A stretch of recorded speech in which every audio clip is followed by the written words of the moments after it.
कि कल नूपुर आवाज नहीं करेंगे, सुबह उठ के हम घर से भाग जाएंगे कहीं और, मैया को पता ही ना चलेगी, ऐसा उधम मचा में।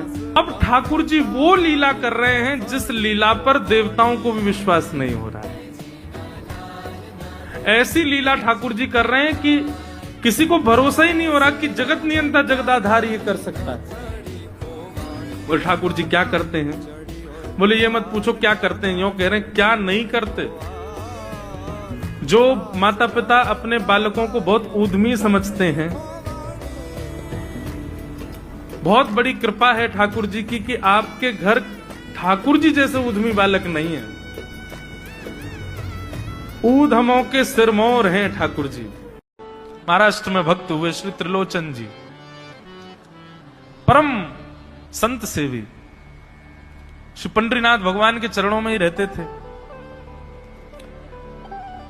पति पत्नी दोनों निवास करते थे, उनके कोई संतान नहीं थी, इसलिए उन्होंने जीवन भर क्या नियम अपनाया कि जो भी धन आदि उनके पास था, जो भी वैभव था, उन्होंने वो पंढरपुर आने वाले वैष्णवों की सेवा में खर्च करने का उसका मन बनाया कि यहां इतने दर्शनार्थी आते हैं, सबका भोजन प्रसादी सामग्री हमारे घर में बना करेगी।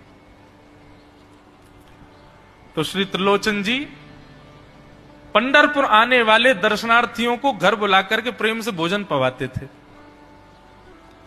और जितने भी दर्शनार्थी दर्शन करके पंढरपुर से जाते थे, वो अन्य संतों को कह देते, बोले कहां जा रहे हो? बोले पंढरपुर जा रहे हैं।